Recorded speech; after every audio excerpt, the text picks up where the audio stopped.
నీలి జెండా లాల్ జెండా రెండు ఏకం కావాలంటున్నారు కమ్యూనిస్టులు. దేశవ్యాప్తంగా బీజేపీ విస్తరిస్తున్నది కాబట్టి దాన్ని అడ్డుకునేందుకోసమై ఐక్య సంఘటన అవసరమని కూడా చెప్తున్నారు. కులాన్ని వద్దంటున్న కమ్యూనిస్టు పార్టీలు ఎందుకోసమని కుల భావజాలాన్ని భుజానికెత్తుకుంటున్నాయి. కులపరమైన నిర్మాణంగా బహుజనవాదంతో వచ్చిన పార్టీలకు వరుస ఓటములు ఎదురవుతున్నాయి. ఈ సందర్భంలో నీల్ లాల్ ఈ ఈక్వేషన్ వర్కౌట్ అవుతుందా, నిజం కలవడం సాధ్యమేనా, సాధ్యాలు ఏమిటి, దీనిపైన మనం చర్చ చేద్దాం. చర్చలో పాల్గొనేందుకు రిటైర్డ్ ఐఏఎస్ కాకి మాధవరావు గారు, బీజేపీ నాయకులు కృష్ణసాగరరావు గారు, ఇద్దరికి నమస్కారం అండి. సార్ మాధవరావు గారు, నీలి జెండా లాల్ జెండా రెండు ఏకం కావాలనేది కమ్యూనిస్టులు చెప్తున్న మాట. ఇది కులాన్నే వద్దనుకున్న వాళ్ళు, కేవలం వర్గమే ఉందని చెప్పిన వాళ్ళు ఇవాళ అవసరమో అనివార్యతనో కులం అని చెప్తున్నారు. ఈ రెండు కలవడం అసలు సాధ్యమయ్యేదేనా? సాధ్యం ఒకటి, అవసరం అనేది ఇంకొక విషయం. నేను ముందు అవసరాన్ని గురించి చెప్తాను. ఇది ప్రపంచంలో 4 రకాలైన వివక్షలు ఉన్నాయి. ఒకటి ఆడ మగ, 2 తెల్లవాడు నల్లవాడు, 3 ధనికుడు పేదవాడు. ఏ దేశంలో లేనిది ప్రపంచంలో మన దేశంలో ఉన్నది కులం అనేది వివక్ష. సో మార్క్స్ గారు పేదరికాన్ని గురించి ధనికుల గురించి ఉన్నటువంటి ప్రాబ్లం డిస్కస్ చేశారు. అది ప్రపంచం మొత్తం మీద ఉంది కాబట్టి పేద ధనికం అనేది అది ఆయన అటెన్షన్ వచ్చింది. రిఫరెన్స్ ఉంది దీని మీద, కులం మీద మార్క్స్లో, కానీ దానికి అంత ఇంపార్టెన్స్ లేదు. ఆయన ఇంపార్టెన్స్ ఇవ్వలేదు కాబట్టి కమ్యూనిస్టులు ఎప్పుడు దాని గురించి మాట్లాడారు. నేను ప్రత్యేకంగా ఫీల్ అవుతున్నది అంటే ఇది రెండు పేదవాడు అనేవాడు జనరల్గా ఎస్సీ ఎస్టీ. ఇప్పుడు ఒకప్పుడు అయితే శూద్రులందరినీ కూడా ఇల్ట్రీట్ చేశారు, పైన ఉన్నటువంటి 3 అంతస్తులను. శూద్రుల్లో మరి ఇప్పుడున్నటువంటి రెడ్లు కానీ కమ్మలు కానీ ఇలాంటి వాళ్ళంతా దానిలో శూద్రుల కింద వస్తారు. అలాగే ఇతర రాష్ట్రాల్లో కూడా ఈ ఠాకూర్స్ వాళ్ళంతా శూద్రులే, కానీ వాళ్ళు అధికారం ఆస్తులు వచ్చిన తర్వాత వాళ్ళని ఎవరు ఇల్ట్రీట్ చేయట్లే.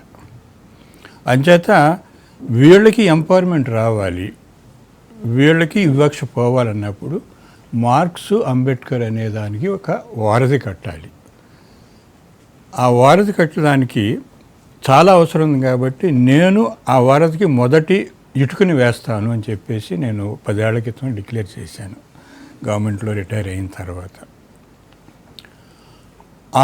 ఆ ప్రోగ్రామ్ని ఈ రోజు వరకు క్యారీ చేస్తున్నాను. సాధ్యం అని అంటే అది పొలిటికల్ ఇష్యూ అయిపోతుంది. కంపల్షన్ ఉంది. వీళ్ళు బాగుపడాలంటే, వీళ్ళ మీద వివక్ష తగ్గాలంటే మార్క్స్ అంబేద్కర్ కలిస్తేనే అది తగ్గుతుంది. ఒక అంబేద్కర్ అయినా చాలదు, ఒక మార్క్స్ అయినా చాలదు. ఎస్, మనతో పాటు లైవ్లో జాయిన్ అవుతున్నారు సిపిఎం రాష్ట్ర నాయకులు బి వెంకట్ గారు. వెంకట్ గారు, కమ్యూనిస్టుల ప్రాబల్యం తగ్గుతున్నది, ఎవరో ఒక దోస్తానం ఉండాలి కాబట్టి ఇప్పుడు నీలి జెండా గుర్తుకొచ్చింది అనేది. ఉత్తరప్రదేశ్లో బహుజన్ సమాజ్ పార్టీని ఓడించడంలో మీరు ఉన్నారని, బహుజన రాజకీయాల విషయంలో వాటిని విమర్శలు చేసి అసలు కులమే కాదు ఇక్కడ ఉన్నది కేవలం వర్గం మాత్రమే అని చెప్పిన మీరు ఇవాళ అది అంటే బీజేపీ బలంగా విస్తరిస్తుంది కాబట్టి దాన్ని బ్రేక్ చేయాలనే ఉద్దేశమేనా? ఒకటి మీరు చెప్పింది యథార్థం. కమ్యూనిస్టుల ప్రాబల్యం తగ్గింది. 2004తో పోల్చుకున్నా 2009లో పోల్చుకున్నా మా బలం తగ్గింది. బలం తగ్గటం ఇన్ ది సెన్స్ ఓట్ల రీత్యా సీట్ల రీత్యా కూడా మేము బలహీనపడ్డాం. అయితే మా విధానాన్ని మార్చుకున్నట్లు లేదా మార్క్సిజం భారతదేశానికి అవుట్డేటెడ్ అనేటటువంటి వాదనలో ఇవి తప్పు. మేము కులాన్ని గుర్తించకపోవటం అనేది కాదు. కులం మా పార్టీ కార్యక్రమంలో మేము జనతా ప్రజాస్వామిక విప్లవం అని పెట్టుకున్నాం. జనతా ప్రజాస్వామిక విప్లవం అంటే భూస్వామ్య వ్యవస్థను రద్దు చేయటం. భూస్వామ్య వ్యవస్థలో కులం అనేది ఒక ముఖ్యమైనటువంటి పాత్ర పోషిస్తుంది. కానీ మాకు 1980 దాకా 90 దాకా ఉన్నటువంటి ఒక అంచనా ఏమిటనంటే భారతదేశంలో సోషలిజం చాలా త్వరగా వచ్చేస్తుంది, సోషలిజం వస్తే సమస్యలన్నీ పరిష్కారం అవుతాయి, కుల నిర్మూలన కూడా జరిగిద్ది అన్నటువంటి అంచనాతో మేము ఉన్నాం. కానీ 1990 తర్వాత మాకు అర్థమైంది ఏమిటంటే సోషలిజం రావటం భారతదేశంలో ఆలస్యం అవుతుందనేది ఒక ఎత్తు అయితే అసలు సోషలిజం రావటానికి కూడా కులం అనేది ఒక ఆటంకంగా భారతదేశంలో ఉంటుంది. కాబట్టి కులాన్ని అడ్రస్ చేయకుండా భారతదేశంలో విప్లవాన్ని సాధించడం సాధ్యం కాదని గత 10-15 సంవత్సరాలుగా మేము గుర్తించడం జరిగింది. కాబట్టి వర్గమే ఉంది కులమే లేదు అన్నటువంటి అంచనాతో మేము లేము ఎప్పుడూ కూడా.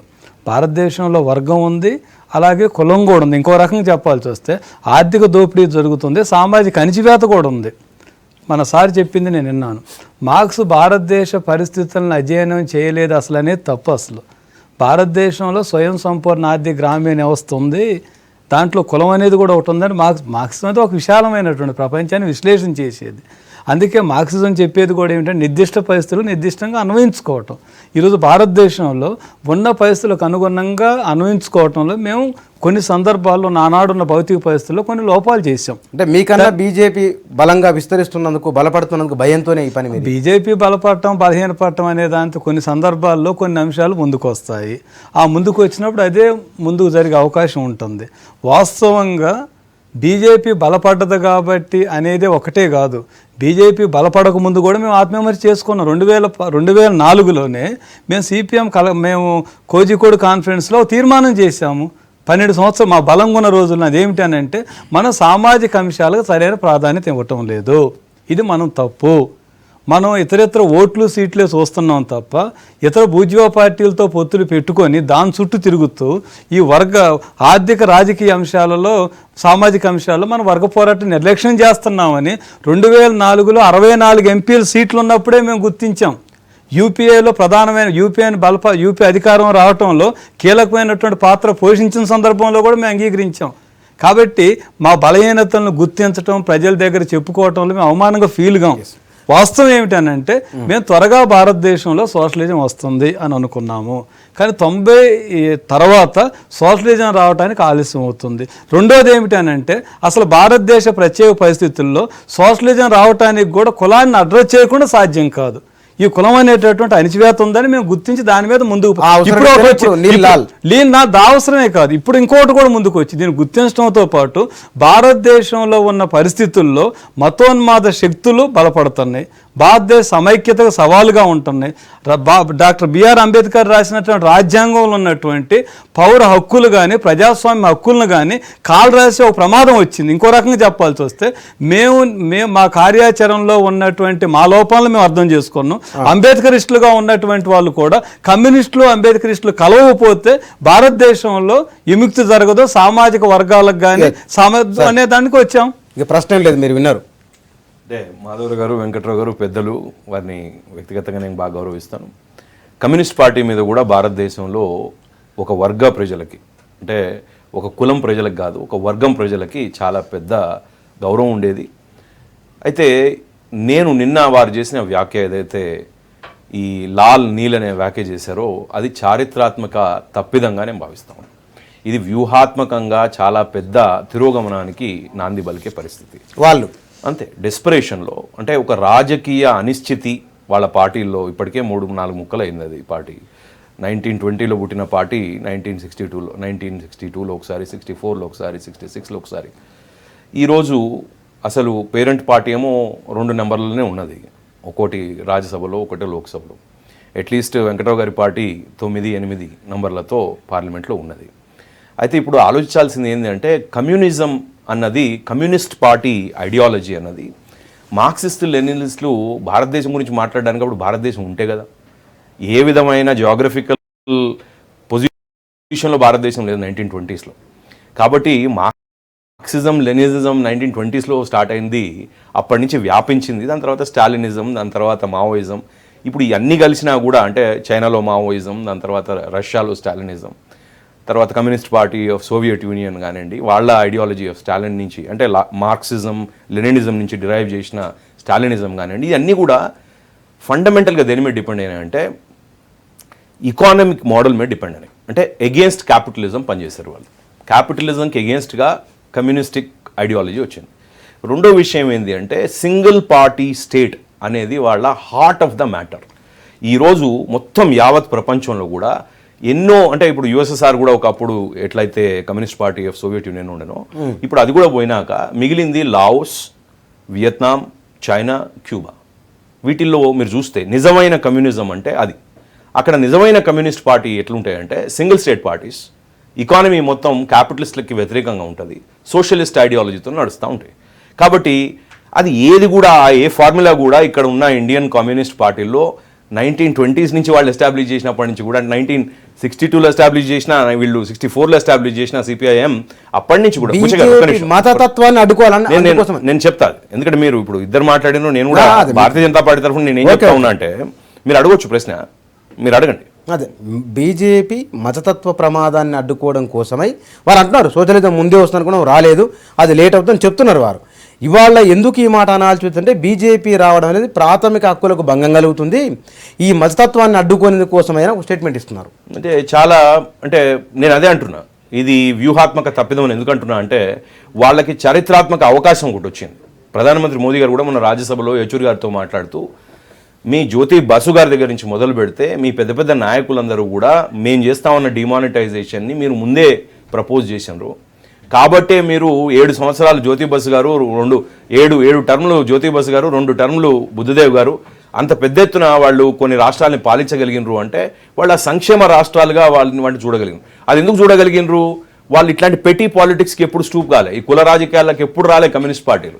ఈ రోజు తల దించుకునే విధంగా కమ్యూనిస్టులు అంటే గౌరవించే మేమందరం కూడా ఈరోజు కమ్యూనిస్టులు జస్ట్ రాజకీయం కోసం కులాలను పట్టుకొని వెలాడే పరిస్థితికి దిగజారినరు అన్నదానికి బాధపడాల్సిన అవసరం వస్తుంది.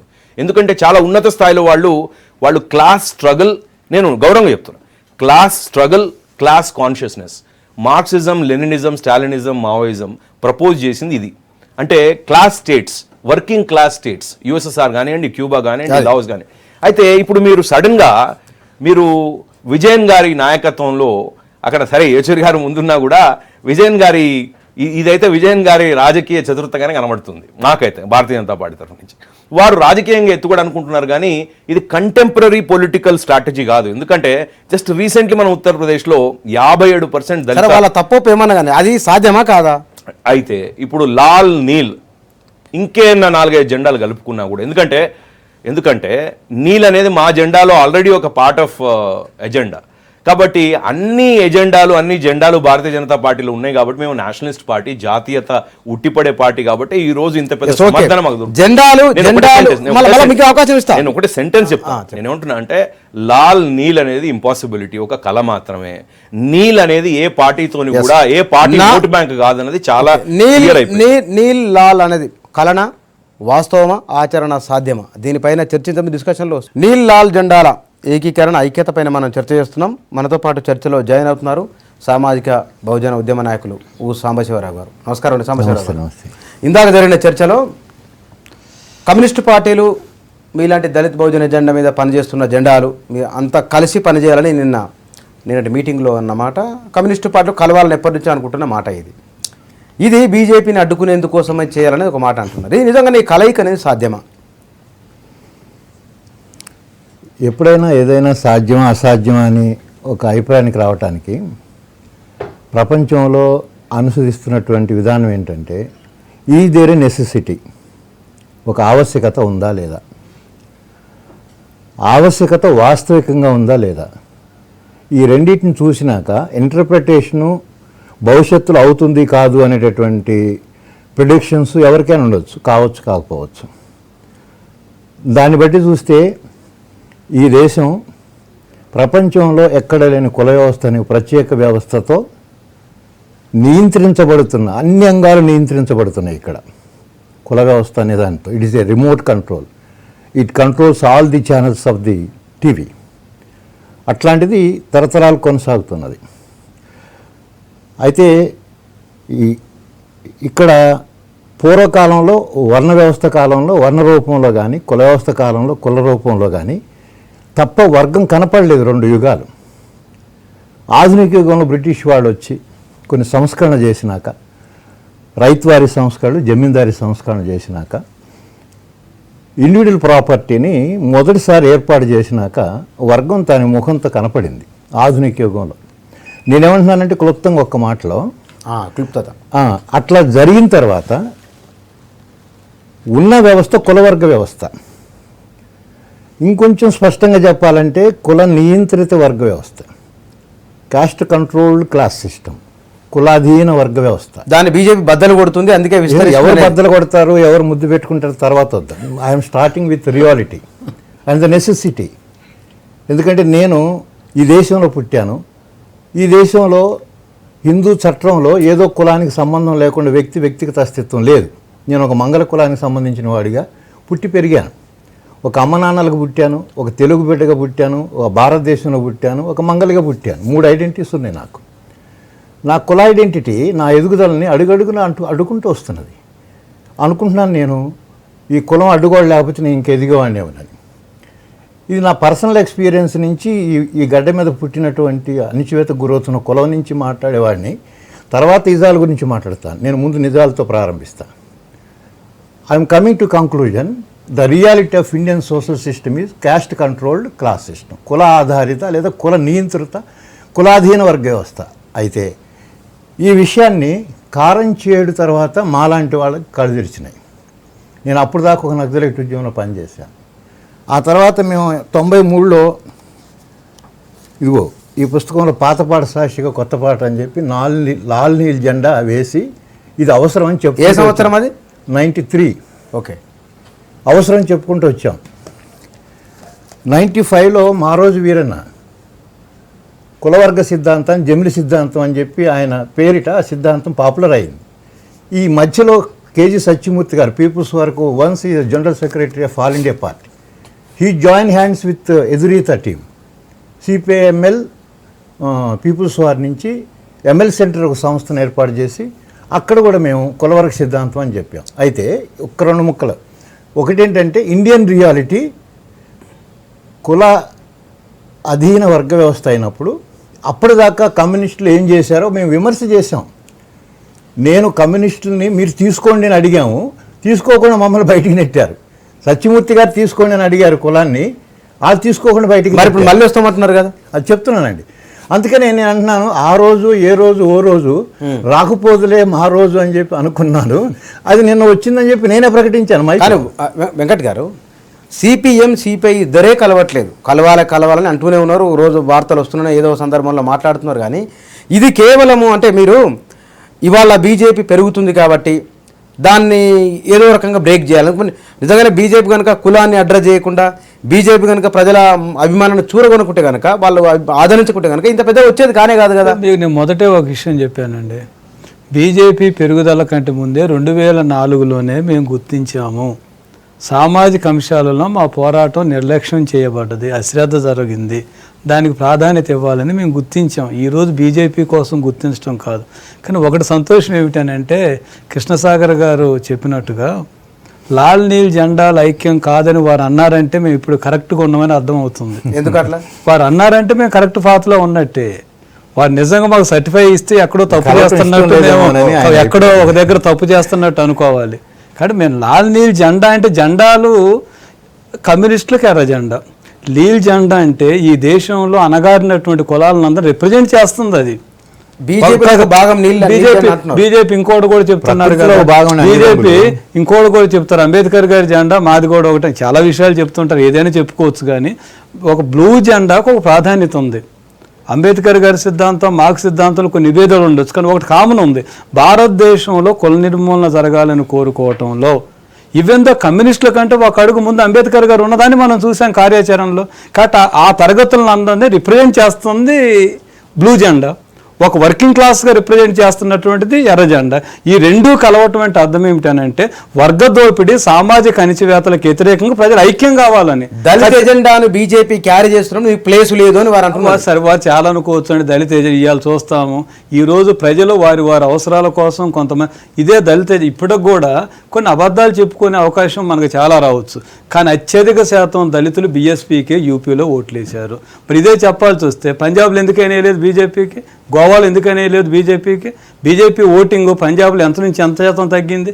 కాబట్టి మనం చెప్పి మన మీడియాని మేనేజ్ చేసుకొని సోషల్ మీడియాని నియంత్రించి ఎవరు చూసి వచ్చారు అసలు మైనార్టీలు ఇన్ని ఓట్లు బీజేపీకి వెళ్ళి ఎనాలిసిసే కదా చేసేది. అట్ట చెప్పాల్సి వస్తే ఈ ఎగ్జిట్ పోల్ ఏమొచ్చింది, 170 సీట్లు 180 వచ్చినాయి, 330 వచ్చినాయి బీజేపీకి. కాబట్టి మేము చెప్పదలుచుకుంది ఏమిటంటే, ఖచ్చితంగా ఈరోజు అవసరాల కోసం దళితులు కొన్ని బూర్జువా పార్టీల దగ్గరికి వెళ్ళినప్పటికీ అనివార్యంగా లాల్ నీల్ జెండాలంటే అంబేద్కరిస్టులు, కమ్యూనిస్టుల యొక్క ఐక్యతను ప్రజలు కోరుకుంటున్నారు, దళితులు కోరుకుంటున్నారు, కలిసి పనిచేయాలని అడుగుతున్నారు మమ్మల్ని. అది ఖచ్చితంగా ముందుకు పోద్ది. మీరు ఇప్పుడు వెంకట్రావు గారు, మాధవరావు గారు స్టార్ట్ చేశారు, పెద్దలు ఊసా గారు కూడా చెప్పడం జరిగింది, వెంకటరావు గారు చెప్పకనే చెప్పినారు. ఇది అస్తిత్వ పోరాటం అని చెప్పినారు. ఒక అవసరం వచ్చింది, ఆ ఇష్యూ అవసరం ఎంత ఉంది అన్న దాన్ని బట్టి వాళ్ళు ఐడియాలజీ చేంజ్ చేసుకోవడానికి రెడీగా ఉన్నారు. అది వాళ్ళ అంతర్గత పార్టీ విషయం. నేను పెద్దగా దాని మీద కామెంట్ చేయదలుచుకోలేదు. ఎందుకంటే ఒక పార్టీ విధానం అన్నది పుట్టినప్పటి నుంచి అది కంటిన్యూస్గా, ఎందుకంటే పార్టీలు ఎండ్ కావు కాబట్టి కంటిన్యూ అన్నది ఒకటి ఉంటుంది. లేదు మధ్యలో వాళ్ళకి దగ్గర 70 సంవత్సరాలు పట్టినట్టు వెంకటరావు గారు చెప్తా ఉన్నారు అర్థం చేసుకోవడానికి. అంటే లాల్కి నీళ్ళు అవసరం అని వారికి 70 సంవత్సరాలు పట్టింది అర్థం కావడానికి. గ్రాస్ రూట్స్లో ఉండే, అంటే గౌరవిస్తాం కాబట్టి చెప్తా ఉన్నాం, ఎందుకంటే మా బిజినెస్ కాదు అది. గ్రాస్ రూట్స్లో ఉండే కమ్యూనిస్టులకే 70 సంవత్సరాలు పడితే ఏ జెండాలు గలిస్తే వాళ్ళకి అధికారంలోకి వస్తారన్నది ఆబ్వియస్లీ రాజకీయ అండర్స్టాండింగ్ వాళ్ళకి గ్రౌండ్ లెవెల్లో లేదని ప్రస్ఫుటం అవుతా ఉంది. అయితే ఈరోజు వారు కూడా చెప్పినట్టు వారికి ఇష్యూస్ అయితే చాలా ఉన్నాయి. వాళ్ళు ఎదుర్కొనే విషయాలు పాపులర్ పాలిటిక్స్లో వాళ్ళు లేరు. చాలా రాష్ట్రాల్లో పోయినాయి. అంటే వాళ్ళకి పట్టు ఉన్న రాష్ట్రాలు అయితే వెస్ట్ బెంగాల్ లాంటి రాష్ట్రాలను, ఇప్పుడు త్రిపుర కూడా ఎలక్షన్స్కి వస్తుంది, అది కూడా పోయేటట్టున్నది. సో ఈ రాష్ట్రాలలో కూడా వాళ్ళు పోయే పరిస్థితి ఉంది కాబట్టి వాళ్ళు ఒక రాజకీయ ఎత్తుగడేస్తూ ఉన్నారు. దానికి మేము పెద్దగా భయపడాల్సిన అవసరం లేదు. ఎందుకంటే ఇప్పుడు వారు మాతో పోటీ పడడానికి వేస్తలేరు. ఎందుకంటే వారు ఉన్న ప్లేస్, మేమున్న place in terms of political, అంటే పాపులర్ ఓటింగ్ పర్సంటేజ్లో దేశం మొత్తంలో చాలా దూరంలో ఉన్నాం, మేము చాలా ఎత్తులో ఉన్నాం రాజకీయంగా చెప్తా ఉన్నాం. అంటే సిద్ధాంతపరంగా కూడా మేము పెద్ద సిద్ధాంతాలని 1960s మేము ఎప్పుడైతే బీజే స్టార్ట్ చేసామో దాని తర్వాత 1980s భారతీయ జనతా పార్టీ అయిందో మా సిద్ధాంతం ఒకటే ఉన్నది. మా జెండా కాషాయం అయినప్పటికీ కాషాయం దేశం జెండాలో ఒక రంగు కాబట్టి మాకు జాతీయత అన్నది మా సింబాలిక్ ఐడియాలజీ. మేము బయట దేశాల నుంచి కూడా ఇంపోర్టెంట్ చేసుకోలేదు ఐడియాలజీని. దేశం నుంచే మా ఐడియాలజీ స్టార్ట్ అయింది, దేశంలోనే పెరుగుతా ఉన్నాం. ఈరోజు ఈ దేశంలో మా ఐడియాలజీకి సపోర్ట్ వచ్చింది, సమర్థన వచ్చింది. నేను ఇంకొక విషయం చెప్తాను, అంటే ఇంతకుముందు నేను అడిగిన ప్రశ్నకి వాళ్ళు ఇప్పటిదాకా ముగ్గురు పెద్దలు కూడా ఆన్సర్ ఇవ్వలే. Marx, Lenin, Stalin, Mao, communism ఉన్న కంట్రీస్ ఈరోజు Laos, Vietnam, Cuba and China single party స్టేట్సా కావా? Is that not the central ideology of communist? మరి మీరు సింగిల్ పార్టీ స్టేట్ కానీ మల్టిపుల్ పార్టీ స్టేట్స్ ఉన్న డెమోక్రాటిక్ ఇండియాలో కమ్యూనిస్టు సోషలిస్ట్ కంట్రీ అవుతుందని ఇప్పటికి కూడా ఎట్లా అనుకుంటున్నారు 70 సంవత్సరాల తర్వాత అనేది అంటే how relevant is your ideology? లేదు అంటే నేను హాస్యాస్పదం చేయడానికి అంటాను, కానీ చైనీస్ ఇప్పుడు మనకి ఇండియన్ చైనీస్ అని దొరుకుతుంది, అది అథెంటిక్ చైనీస్ కాదు. ఇక్కడ ఇండియన్ చైనీస్ రెసిపీస్ ఏదో దొరుకుతాయో చైనాకి పోతే అవి దొరకయి, ఎందుకంటే మనం దాన్ని కస్టమైజ్ చేసుకున్నాం. మరి ఆ ప్రాసెస్లో గిట్లా కమ్యూనిస్టులు వాళ్ళ ఐడియాలజీని విడిచిపెట్టి కొత్త ఐడియాలజీతో ఇండియనైజ్ అవుతా ఉన్నారా, అది కూడా 70 సంవత్సరాల తర్వాత అవుతా ఉన్నారా అనేది ప్రజలు ఆలోచించాల్సిన విషయం. మాకు పెద్దగా ఈ ఇంటర్నల్గా వాళ్ళు చేంజెస్ చేసుకుంటూ ఉంటే మాకు వచ్చే పెద్ద నష్టం. ఒకటి, అసలు బీజేపీ వారు రాష్ట్రాల్లో గెలుస్తున్నారు కాబట్టి వారి సంతోషాన్ని తగ్గించడం కానీ నీరుగార్చడం కానీ మా ఉద్దేశం కాదు. బాగా మాట్లాడుకోవచ్చు కూడా, ఎందుకంటే బాగా సీట్లు వచ్చున్నాయి కాబట్టి. కానీ ఒకటి, నాకు వారన్నా కూడా వ్యక్తిగతంగా మంచి సంబంధమే. కానీ కమ్యూనిస్టులు మా సిద్ధాంతాన్ని మార్చుకున్నామని నేను ఎక్కడా చెప్పలే. అసలు భారతీయ జనతా పార్టీ లాంటి వాళ్ళు, కాంగ్రెస్ లాంటి వాళ్ళు ఉన్నారు కాబట్టి మా సిద్ధాంతానికి ప్రాధాన్యత కూడా వస్తుంది. కారణం ఏమిటనంటే మీ కార్పొరేటివ్ కంపెనీల దోపిడీ, మీ ధనవంతుల దోపిడీ, అగ్రకులాల పెత్తందారితనం, ఇవన్నీ ఉన్నంతకాలం ప్రజల కమ్యూనిస్టులు తప్ప వేరే ఆల్టర్నేటివ్ ఉండదు. నేను చెప్పింది ఏమిటనంటే 1980 దాకా 90 దాకా భారతదేశంలో ఇతర తూర్పు యూరోప్ దేశాలతో పాటు తెరగా సోషలిజం రావడానికి అవకాశం ఉంది అని ఒక అంచనా వేసాం. కానీ సోషలిజం కొలాప్స్ అయిన తర్వాత మేము వచ్చింది ఏమిటంటే కొంత టైం పట్టేటట్లుంది. అదేగాక భారతదేశ నిర్దిష్ట పరిస్థితుల్లో కులాన్ని తీసుకోవటంలో మేము సామాజిక పోరాటాలు చేయడంలో అశ్రద్ధ చేసాం. మన ఓసా గారు చెప్పినట్టుగా మేము కొంత అశ్రద్ధ చేసిన మాట వాస్తవం, దాన్ని ఓపెన్గానే అంగీకరిస్తున్నాం. సరే, ఇప్పుడు త్రిపుర పోద్ది, లేకపోతే రేపు కేరళ వాళ్ళు పోవాలని కోరుకుంటారు. బీజేపీ మమ్మల్ని ఉండాలని ఎందుకు కోరుకుంటారు? పోవాలని కోరుకోవచ్చు, అది వారి రాజకీయ విధానం. కానీ అల్టిమేట్గా చెప్పాలనుకున్నది ఏమిటంటే భారతదేశంలో ఇక్కడున్న కులాన్ని పట్టుకోవటం, అసలు కుల దోపిడీ కమ్యూనిస్టులకు ఉన్న ప్రత్యేకత ఏమిటంటే ఇతరులకు లేని కమ్యూనిస్టులకి దోపిడీ ఏ రూపంలో ఉంటే అన్ని రకాల దోపిడీల మీద మేము పనిచేస్తాం. కులం అనేటటువంటి దోపిడీ అణిచివేత ఉంది కాబట్టి దాని మీద ఖచ్చితంగా దోపిడీ చేయాల్సిన అవసరం. వెంకట్ గారు లేవనెత్తిన ప్రశ్నలకు కృష్ణాగర్ గారితో సమాధానం తెలుసుకుని డిస్కషన్లో లాల్ నీల్ జెండాల ఏకీకరణ పైన మనం చర్చ చేస్తున్నాం. సార్ ఊషా గారు, మీరు ఇందాకేదో అన్నారు, అదే ఒక్క మాట చెప్పండి. ఇంతకుముందు బ్రదర్ మాట్లాడుతున్నప్పుడు మార్క్సు లేదా మార్క్సిజం లేదా Lenin, Stalin or Marxist philosophers ఎవరైతే ఉన్నారో వాళ్ళెవరు కూడా ఈ కులం వెంట దీన్ని తోక పట్టుకొని పోలేదు. ఇప్పుడు వీళ్ళు కొత్తగా ఈ కమ్యూనిస్టులు లేటెస్ట్గా కులాన్ని బలపరుస్తూ వస్తున్నారు. ఇది ఒక రకంగా కుల కోపస్తు మండలంలోకి వెళ్ళటమే. ఇది మార్క్సిజానికి కూడా విరుద్ధం. మార్క్సిస్టులు ఇట్లా చెప్పలేదు, మహనీయులు ఇట్లా చెప్తుండగా నేను వచ్చాను. నేనేమంటానంటే మా విమర్శ అసలు మార్క్సిజం అనేది నాట్ ఏ క్లాస్ రిడక్షనిజం, అది వర్గ కుదింపువాదంగా ఉండొద్దు, అట్లా లేదు. అది డైలెక్టికల్ మెటీరియలిజం, డైలెక్టిక్స్ మెటీరియలిజం ఈ రెండు కలిపి శాస్త్రీయంగా ఆలోచించమని చెప్పడమే తప్ప ఇంకోటి కాదు. It apply to the science, it apply to the women issue, it apply to the religion issue or any issue. It is a philosophy, scientific. It also applied skill and income issue. yes all aspect. So is the skill, so is the income అని కూడా చెప్పాను. అంటే నేనేమంటున్నానంటే అట్లా రిడక్ట్ చేసింది Indian కమ్యూనిస్టులు. అది వాళ్ళ తప్పని మేము చారిత్రక తప్పని అంటున్నాం. మార్క్స్ నేరుగా ప్రస్తావించిన 2 ఉదాహరణలు చెప్తాను నేను. ఒకటి ఏషియాటిక్ మోడ్ ఆఫ్ ప్రొడక్షన్ అని చెప్పి ఆయన ఒక గొప్ప గ్రంథం రాశాడు. అందులో ఇండియాలో ఉండే స్వయం పోష గ్రామీణ ఆర్థిక వ్యవస్థను గురించి చాలా విపులంగా వివరించాడు. అందులో ఏమంటాడంటే యూరోపియన్ ఫ్యూడలిజం ఏదైతే ఉందో అలాంటి ఫ్యూడలిజం ఇక్కడ లేదు. అక్కడ సెల్ఫ్ సిస్టమ్ ఉంది, అంటే భూ యజమానులు, కౌలుదారులు, పేదలు. ఇక్కడ కౌలుదారి సిస్టమ్ లేదు. రాజు ఉంటాడు, 600 పన్ను అతనికి వెళ్ళిపోతుంది, మిగతాదంతా స్వయంగా పోషించుకోవడానికి రైతులు ఉపయోగించారు. Where is a middle man. ఆ మిడిల్ మ్యాన్ అనేది సెల్ఫ్ అంటే కౌలుదారి లేడు, దోపిడీదారుడు కనపడాడు. ఎందుకు ఇట్లా జరుగుతుంది అంటే కులం అనేది వ్యక్తిగత అస్తిత్వానికి సంబంధించింది కాదు, ఇది గుంపు అస్తిత్వం కనుక it is a communal property is there అని చెప్పి బ్రాహ్మణి దాని గురించి చెప్తాడు. ఏమని చెప్తాడంటే ఒక అగ్రహారం అయితే ఒక 10 గ్రామాలు బ్రాహ్మణ అగ్రహారంగా ఉంటాయి. ఈ 10 గ్రామాల అగ్రహారంలో 6వ వంతు శిస్తు రాజుకు పోదు, బ్రాహ్మణుకు పోతుంది. దాని అర్థం ఏంటి? ఈ శిస్తు రాజుకు పోయే బదులు బ్రాహ్మణుకు పోవడం అనేది ఆర్ఎస్ శర్మ కూడా ఇది బ్రాహ్మణికల్ ఫ్యూడలిజం అన్నాడు. మార్క్స్ అంత డైరెక్ట్గా అనకపోవచ్చు. So he address the cash. Okay, అంటే వారు ఎటు తిరిగినా సరే ఒక అనివార్యత ఉందని వారు అంటున్నారు సార్. ప్రత్యేకత ఉందని చెప్పాడు. ఆ ప్రత్యేకత కులమని చెప్పాడు. దాన్ని మార్చడం కోసం ప్రయత్నం చేయమన్నాడు. ఇప్పుడు వెంకట్ గారు చెప్పినా, ఉషా గారు చెప్పినా వారు అనేది ఏంటంటే Marxism has factored in cost అని, అంటే డిస్టెంట్ రియాలిటీగా కూడా చెప్తున్నారు. కానీ నేననేది ఏంటంటే సమాజం కులాలతోని విభజన జరిగి ఉన్నది స్వతంత్రానికంటే ముందు. అంటే ఎక్కడైతే ఆస్థానాలు రాజరికాలు నడిచినాయో లేకపోతే ఈ సామంత రాజులు నడిపించారో అక్కడ ఆబ్వియస్లీ ఎక్కడైతే ఒక రిలీజియన్ పట్టు ఉన్న దగ్గర వర్ణ వ్యవస్థ, వర్గ వ్యవస్థ, కుల వ్యవస్థ వచ్చిందో దాన్ని మనం ఎప్పుడైతే యూనియన్ ఆఫ్ ఇండియా అయినప్పుడు దాని తర్వాత నుంచి మనం ఫాలో అయింది 1950లో అంబేద్కర్ గారు ప్రెజెంట్ చేసిన కాన్స్టిట్యూటివ్ అసెంబ్లీ యాక్సెప్ట్ చేసిన కాన్స్టిట్యూషన్తోనే కదా. 1950 constitution doesn't recognize all these issues in terms of caste. అయితే అప్పటి నుంచి పాలించి ఇప్పటిదాకా 66 సంవత్సరాలు 70 సంవత్సరాల్లో మీకు ఇంకా అంటే మనకి ఈ సమాజంలో కుల వ్యవస్థ ఇంకా ఉన్నా, ఈ సమాజంలో కుల వర్గ వ్యవస్థతో కుల ఆర్థిక అసమానతలతో వర్గ వ్యవస్థ అట్లే ఉన్నా ఎవరిదండి బాధ్యత? భారతీయ జనతా పార్టీ ఎట్లా తీసుకుంటుంది బాధ్యత? నేను అడుగుతున్నా.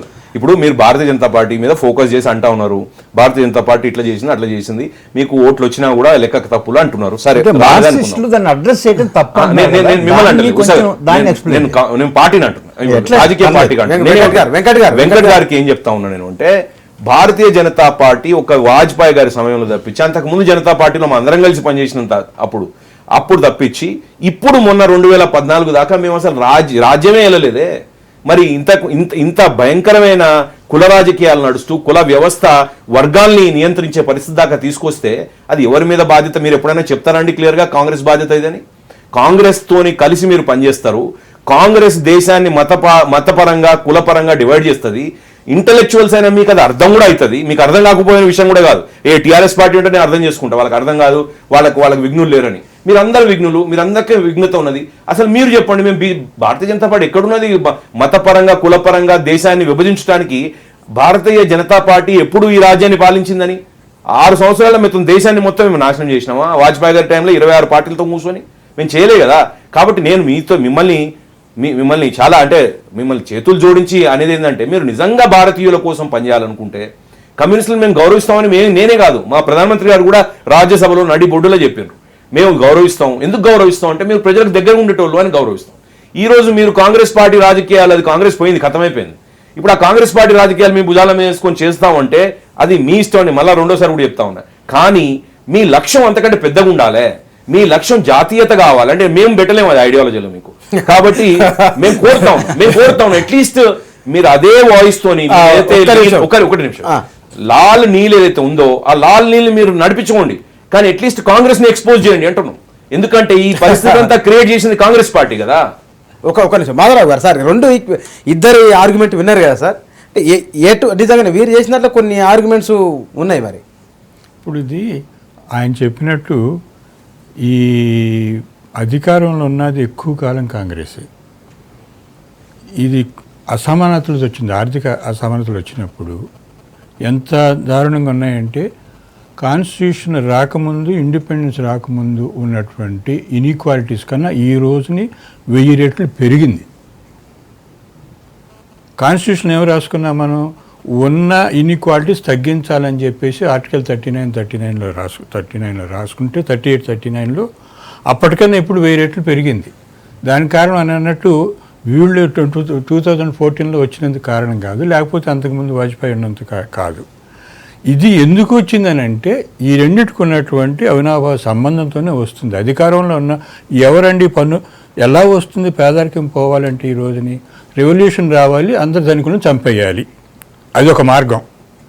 రెండో మార్గం ఏంటంటే క్యాపిటలిస్టులు వచ్చిన తర్వాత ఇతర దేశాల్లో ఇది క్యాపిటలిజం బతకాలి 4 రోజుల పాటు అంటే మనం జాగ్రత్తగా ఉండాలి, లేకపోతే ఫ్రెంచ్ రెవల్యూషన్ వస్తుంది, లేకపోతే రష్యన్ రెవల్యూషన్ వస్తుందని చెప్పేసి ఈ రోజుని మోస్ట్ క్యాపిటలిస్ట్ కంట్రీస్లో ఈక్వాలిటీ ఆఫ్ ఇన్కమ్ గురించి పెద్ద చర్చ జరుగుతుంది, పథకాలు అమలు జరుగుతున్నాయి. దీన్ని డెన్మార్క్, నార్వే, స్విట్జర్లాండ్ ఇండియాలో కమ్యూనిస్టు అదే నిలబడేది కాదు అని వారు అంటున్నది. కమ్యూనిజం కాదు ఇక్కడ బేసిక్గా.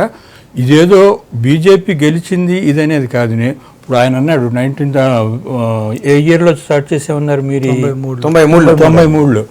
నేను ఎప్పటి నుంచో మాట్లాడుతున్నాను, ఈ రెండు వర్గము కులం అనేది చాలా కలిసిపోయినాయి. కాబట్టి కులం పోవాలంటే వర్గంలో ఉన్న విపోవాలి, వర్గం పోవాలంటే కులంలోనే పోవాలని చెప్పేసి సమసమాజం, దీనికి సమాజం అనేది. అందుకే చెప్తున్నాను మీకు నార్మల్గా ఎలా వస్తుందంటే రెవల్యూషన్ కాకపోతే ట్యాక్సేషన్ సిస్టమ్ ద్వారా రీడిస్ట్రిబ్యూషన్ ఆఫ్ వెల్త్ జరుగుతుంది.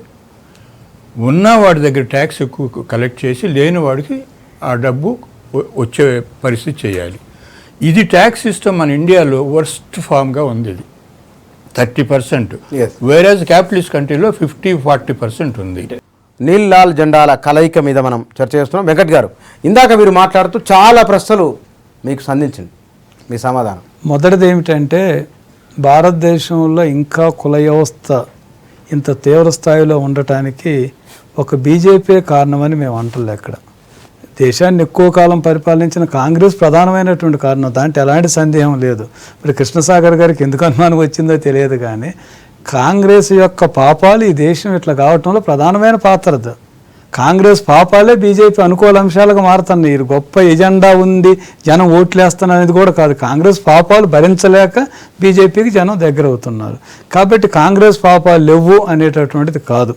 అందుకే లాల్ నీల్ జెండాల యొక్క ఐక్యత, సరే ఇద్దరు నాయకులు ముఖ్యమైన మాధవరావు గారు, ఓసా గారు ఉన్నారు, ఇది కాంగ్రెస్తో కలిపి మేము చేయాలన్నది మా ఆలోచన కాదు. అసలు ఒకరు వారికి ఆ అభిప్రాయం ఏమైనా ఉందో తెలియదు, కానీ ఒక రాజకీయంగా లాల్ నీల్ జెండాలు కాంగ్రెస్ కలిస్తే మాకు పెద్ద శక్తిగా ఈ పోటీగా అవుతుందన్న ఆలోచనతో కూడా అయి ఉండొచ్చు. కానీ కాంగ్రెస్తో కలిసి మేము ఖచ్చితంగా మేము రివ్యూ చేసుకున్నాం. బీజేపీ డీకాస్ట్ అయిపోతుంది అనేది, బీజేపీ ధర్మం గురించి మాట్లాడే వాళ్ళు దాన్ని వదిలేసి కులం లేదు మనం అందరం కలిసిపోదాం, అందుకోసమనే యూపీలో ఉన్న అన్ని ఉపకులాలలో చాలా మటుకు ఎస్సీ ఓటు బ్యాంక్ అటువైపు వెళ్ళిపోయింది. కారణం ఇది డీకాస్ట్ అవుతున్నది.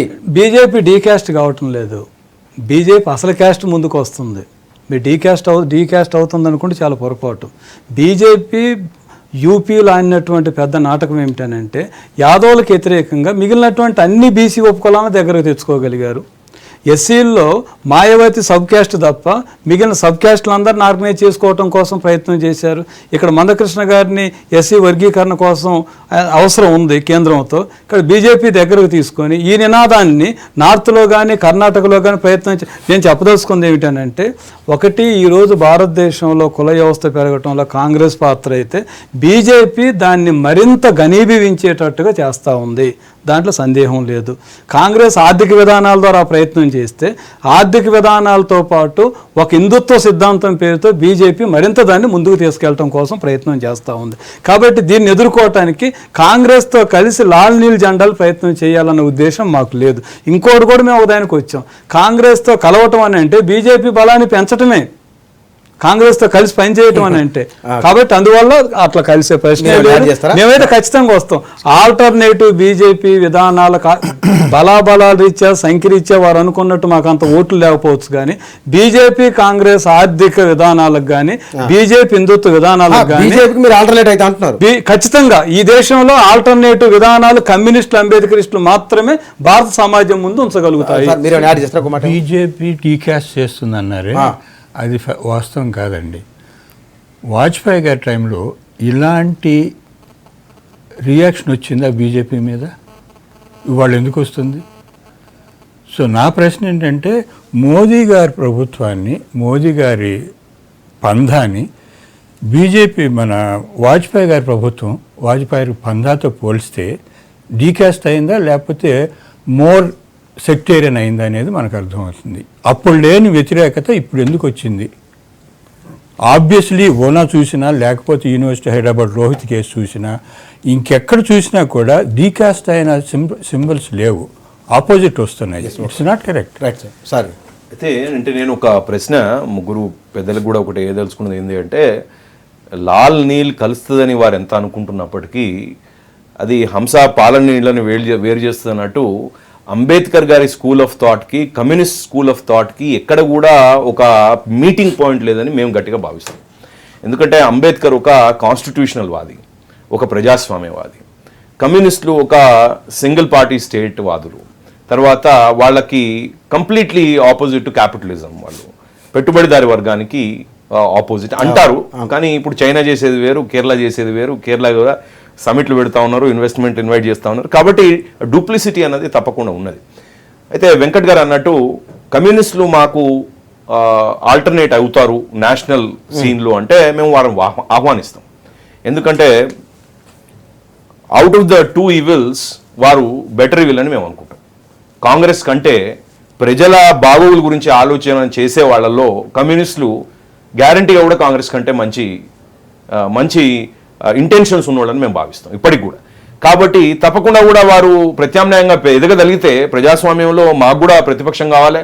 ఆ ప్రతిపక్షం కొంచెం ప్రజలకు దగ్గరగా ఉన్న ప్రతిపక్షం అయితే మేము తప్పకుండా కూడా వాళ్ళని ఆహ్వానిస్తాం, ఆస్వాదిస్తాం. ఎల్కే అద్వానీ, అటల్ బిహారీ వాజ్పేయి వీళ్ళు టాలెస్ట్ పర్సన్స్, 47 నుంచి వాళ్ళు ఉంటున్నారు. తొలుత గవర్నమెంట్ వచ్చినప్పుడు లేని వ్యతిరేకత ఇవాళ ఎందుకు వచ్చింది అంటున్నారు. ఇక్కడ వ్యతిరేకత లేదండి, ఇదంతా storm in the fire cup or fire in the storm అంటే ఏమంటారు, storm in the tea cup. ఇప్పుడు అది కాక storm in the tea cup అనేది పక్కకు పెడితే storm in the media rooms అని అనొచ్చు. అక్కడ రోహిత్ గారు వారి పరిస్థితి ఆల్రెడీ తెలిసిందే, మనం దాని గురించి ఎక్కువ మాట్లాడడం ఇంకా కొంచెం కాంట్రవర్షియల్ అయితే తప్పించి వేరేది లేదు. మిగతా అది జరిగే అన్నీ కూడా అవార్డు వాపసీలు, రివార్డు వాపసీలు అన్నీ కూడా ఏమైనాయో ఎలక్షన్ల ముందు ఎందుకు వస్తాయో దాని తర్వాత ఎందుకు పోతాయో మనకు తెలిసిన విషయమే. కానీ ఆ పందాలో పోయే బదులు మాస్కి ఏం చేయగలుగుతాం, కింద ఉన్న వర్గాలు అయితే డిటాచ్ అయిపోయి ఉన్నాయో సిస్టంలో, అది కూడా మేము చేసినాయి కావాలని మేము ఇంతకుముందు చెప్పినాం. కాంగ్రెస్ చేసిన పరిస్థితి ఓటు బ్యాంకులు. ఇంకొక విషయం చెప్పదలుచుకున్నా, ఈరోజు సాగర్ చెప్తలేడు, కృష్ణసాగర్ చెప్తలేడు, నరేంద్ర మోదీ చెప్తలేడు, ఓవైసీ చెప్తా ఉన్నాడు. ఈరోజు సాక్షి పేపర్ తీయండి మీరు, అసదుద్దీన్ ఓవైసీ ఏమంటున్నాడంటే ఉత్తరప్రదేశ్లో ముస్లిం ఓటు భారతీయ జనతా పార్టీకి పోవడానికి కాంగ్రెస్ పార్టీ కారణం, ఎందుకంటే వాళ్ళని వాడుకొని వదిలేసినారు. సరే ఇప్పుడు ఆ పార్టీ లేరు ఎక్కువ అంటే కాంగ్రెస్ ఇచ్చిపెట్టాడు. ఇప్పుడు కమ్యూనిస్టుల పరిస్థితి కూడా ఏమవుతుంది అంటే, మీరు వర్గ నిర్మూలన కోసం వచ్చి లేకపోతే వర్గాన్ని అంటే క్లాస్ డిఫరెన్సెస్, క్లాస్ గ్యాప్స్ పోగొడతాం అని చెప్పి ఈరోజు మళ్ళీ మీరు కూడా కుల వ్యవస్థలోకి, కుల రాజకీయాలకు పోయినప్పుడు నేను ఇంకోటి ఏమంటున్నా, మీకు భావ సారూప్యత దళితుల నాయకుడైన అంబేద్కర్ తోని ఓవర్ నైట్ ఎట్లొచ్చింది అని అడుగుతాం. రైట్. ఉషా గారు ఒకటి ఏంటంటే నేను ఇంతకుముందే చెప్పాను, ఎక్కడైనా కానీ ఒక సామాజిక వాస్తవికత, సామాజిక ఆవశ్యకత నుంచే ఎవరైనా ఏమైనా చేయాలి. చేస్తున్న దాంట్లో ఇంటర్ప్రిటేషన్లో తేడాలను డెమోక్రటిక్ అందరం గమనిద్దాం. అంబేద్కర్ ఏమన్నాడంటే capitalism and Brahminism are twin enemies to Indian working class అన్నాడు. ఇది అల్టిమేట్ స్టేట్మెంట్. బ్రాహ్మణిజంలో వర్ణ వ్యవస్థ ఉంది, బ్రాహ్మణిజంలో కుల వ్యవస్థ ఉంది. కులవర్ణ వ్యవస్థని బ్రాహ్మణిజం అని, ఒక ఫ్యూడలిజాన్ని క్యాపిటలిజం ఎట్లా అంటామో ఇది ఇండియన్ స్పెసిఫిక్ సిస్టమ్, దాన్ని బ్రాహ్మణిజం అని చెప్పి పూలే ఖాయం చేశాడు, అంబేద్కర్ ఖాయం చేశాడు. మై స్ట్రైట్ క్వశ్చన్ ఏంటంటే కాసేపు బీజేపీని, కాంగ్రెస్ని, కమ్యూనిస్టులు అందరూ పక్కన పెడదాం. అంబేద్కర్ ఏ శత్రువులు అన్నాడో టార్గెట్, లక్ష్యాలు ఆశయాలు అంటామే, లక్ష్యం బ్రాహ్మణిజాన్ని తుదముట్టించాలి అంటే కులం లేని వ్యవస్థని తీసుకురావాలి. అట్లా క్యాపిటలిజాన్ని తుదముట్టించాలి, వర్గం లేని వ్యవస్థను తీసుకురావాలి. దానికి ఆల్టర్నేటివ్ ఆయన ఏం చెప్పాడు? Social justice and socialism. Ambedkar alternative చెప్పాడు క్యాపిటలిజానికి, సోషలిజం అని. అలాగే క్యాస్ట్ సిస్టాన్ని లేదా బ్రాహ్మణిజాన్ని తుదముట్టించడానికి సోషల్ జస్టిస్ చెప్పాడు. లాల్ నీల్ అనేది మీరు రంగు దగ్గర, జెండా దగ్గర ఆగొద్దు. It is a symbolic expression. Symbolic expression. కింది వరకు న్యాయం చేద్దామంటున్నారు వాళ్ళు, అందుకోసం కదా. అంటే ఈ జెండాలు కలుస్తాయంటే క్లారిటీ ఇవ్వాలంటే కమ్యూనిస్టు పార్టీలు ఎర్ర జెండా తప్ప ప్రపంచంలో బ్లూ జెండాని తమ జెండాలో బ్లూలో కలపలేరు, జెండా పరంగా మాట్లాడితే. అవును.